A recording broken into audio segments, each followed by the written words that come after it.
Hello, friend. Welcome to the next episode of Breath of Life Conversations. Today, I wanted to talk about like the state of health because, as you guys are well aware, my zone of genius is being able to fix people. I'm just gonna be straight up, and to fix people's health. And um, it's been such a blessing and such a gift to be able to bridge two very distinct forms of medicine between the decade and a half of modern medicine that I have been learning and that I've worked in, as well as a lifetime of intuitive health knowledge that I came prepackaged with, and came out of the womb with. And I will say that when I started as a nurse, people were sick, yes, and some people would be really sick, but it wasn't like this. This is a whole new level of sick. This is people being a baby. And when babies tend to bounce, not break, they're breaking. This is people having, at all ages, from 24 to 70, and everywhere in between, having weird masses in their brains. This is like one of the weirdest stories from my time in the ER, and it just recently happened. 24-year-old came in with intermittent headaches for a month and a half. He would take Tylenol and ibuprofen, it would help, they would go away. But this particular night, as I'm sitting out in triage, he comes in with his mom with a ferocious headache. And, as a nurse, as an intuitive, no, I'm going to rephrase that. As a nurse, people get headaches, right? And it could be any number of things. We tend not to get too like crazy about them. We fix them. We hydrate you. We make sure that your, electrolytes are good. If we need to give you magnesium, we give you magnesium. As an intuitive, it's really interesting walking this fine line of, when do I start like going into somebody's energy? And this is kind of a sidebar. But if you guys don't already know this, I have a very staunch energetic HIPAA policy. I don't use my intuitive abilities just whenever I want to. It, that to me is so intrusive and it's so wrong. And I know that there are going to be intuitives out there that say, no, you should absolutely, it's a gift. You should absolutely be using it at every time in any way. And I say no to that because I also have the ability to just walk into anybody's house. It doesn't mean that I should. Like, I have the ability to just go into anybody's house, go and lay in their bed like I'm Goldilocks, and it's not right. It's not right. And so for me, while I let other intuitives do what they're going to do, if you feel like it's completely fine to go into anybody's energy and look around and see what you can see and pull what you can pull and download what you can download, that for me is so not okay. And it's one of the reasons why protection is one of the first things that I teach any and all of my students because I don't want people to be open to just anyone getting into your energy. So I have this energetic HIPAA policy. So no, I didn't look at him. I didn't look at him energetically to ascertain, what was going on with him. And so as a nurse, I don't think too much of a headache, really. Now, for anybody who's wondering, does my intuition and in some instances, in some cases, rise up and slap me in the face? Do some people's energy like slap me in the face? Yes. Yes, it does on both sides. So there are some cases where it's like the universe knows that I need to not rely on my knowledge that I learned in school and that I've been taught on the job. And it just lets me know, you know what, there's something wrong with this person. That there's something that we need to do immediately. And sometimes it's just an itch. Sometimes it's just a feeling in the back of my brain, because my claircognizance is just so on point that sometimes it's just a knowing that there's something not quite right. And so we just need to like follow a procedure. We need to go back. We need to do the things.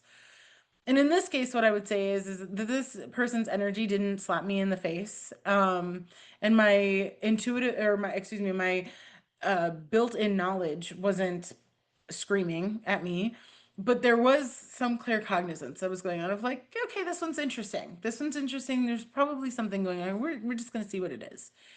And so we take him back. We start doing all of the things. This 24-year-old with no previous medical history had a 17 millimeter shift of his midline of his brain and a giant, and when I say giant, I mean giant. I mean, I'm talking like at least the size of baseballs, like a pretty significant mass in one side of his brain that was pushing the midline of his brain over. It was so large and it was so compressing inside of his brain that it was actually making his ventricles on one side of his brain completely collapse. It was squeezing them together. And this is just one of so many things that people are dealing with right now. People are sick. They are sick with anything and everything: cellulitis, respiratory illnesses, cardiac illnesses, things like CHF and heart attacks, pulmonary edema. I'm seeing people literally of all ages, some of them very young, breaking their bones, prone to injuries, people who are having very significant psychotic breaks with no previous medical history. And I'm sure that the very next question that you guys have is, why is this?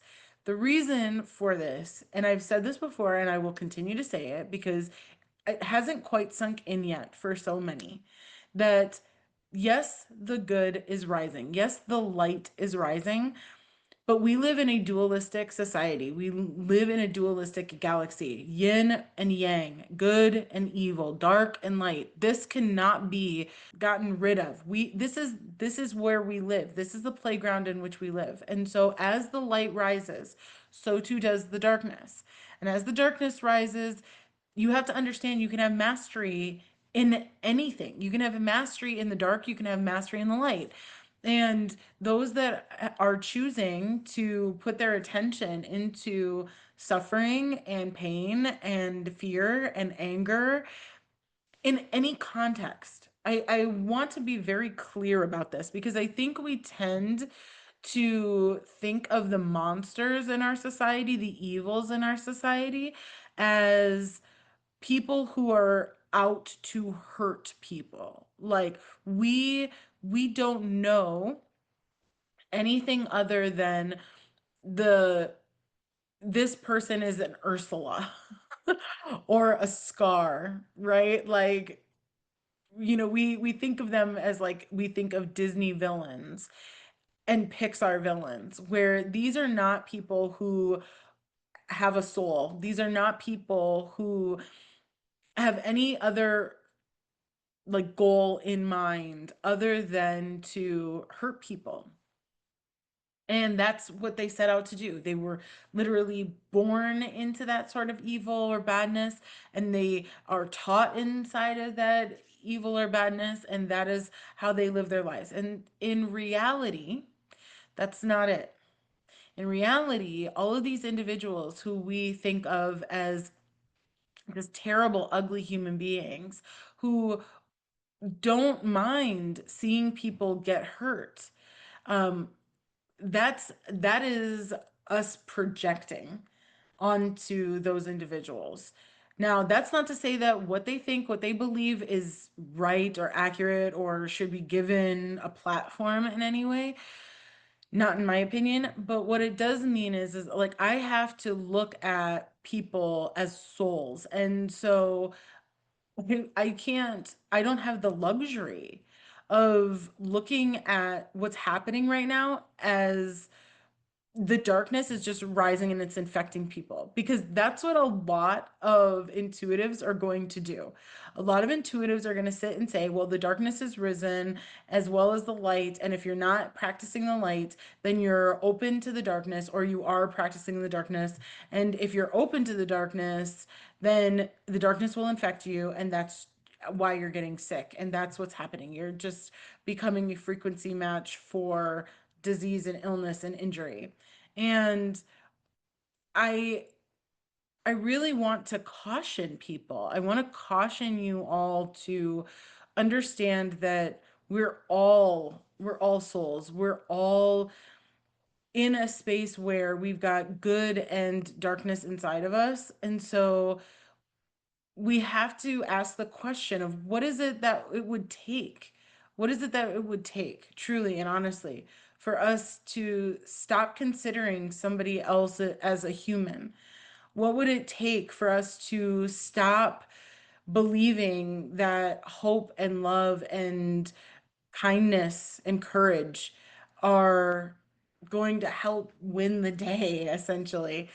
And when you can be honest about what would it take, how little or how much would it take of you just watching the news and watching all the violence and the anger and the fear mongering, right? How much or how little of that would it take for you to start to believe that there is an other out there, that there is somebody to fight, that there's something to fight, instead of looking at it as everything belongs to me, everything is me, everything is of me. It's a interesting conundrum, and I know it's a tough it's a tough philosophical question, but I encourage everybody to ask that question. I encourage everybody to really dig deep and see where your internal straw, basically, like what's the last straw that breaks the camel's back, internally, where does that lie for you? Because when you can acknowledge where you're at, you can then help yourself stay above the fray. You can help yourself not become a frequency match for illness and injury. And that for me is the biggest thing that I want you to take away from this, is not just that the darkness is rising, and not just that the light is rising, and not just that, people are sicker and all that. Those are all things, those are all objective facts. Like, I'm just going to be honest. Like, those are all objective facts that you can take or leave. But what is true, like reality is if you want to stay in your highest and most stable and most optimal levels of health, if you want to make it so that you can be living a life where you're thriving instead of just surviving, you're chasing after your grandkids or your kids, you're traveling the world, you are going on vacations with your family, you're creating memories, you're building empires and creating legacies and safeguarding your people, right? And really just living, truly living, instead of just scraping by.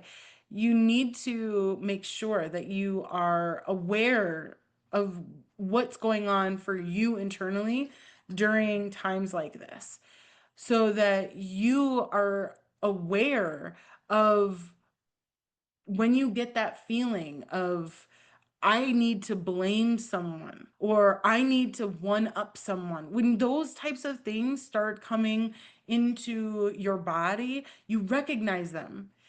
Because let me also say this, and then it's time for us to end this For Shits and Giggles episode, is that those feelings don't slap you across the face. They don't make themselves so known that you can immediately like stop them. These are insidious they are creeping. Why? Because if you they did do that, you would recognize them and you would push them away and you would say no to them and they wouldn't ever be able to gain a foothold. So this is another reason for why I tell people you need to understand what you're feeling when you feel it. You need to have a good vocabulary of emotions and have brilliant affective intelligence, because if you don't, you're opening yourself up, you're leaving yourself open and vulnerable to all sorts of different things that would make one ill, and you're bringing things like fail safes in your soul contracts very close to the surface.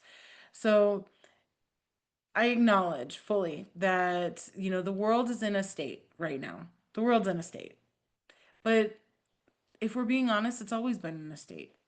It's always been in a place where things are always on the verge of either being really good or really bad.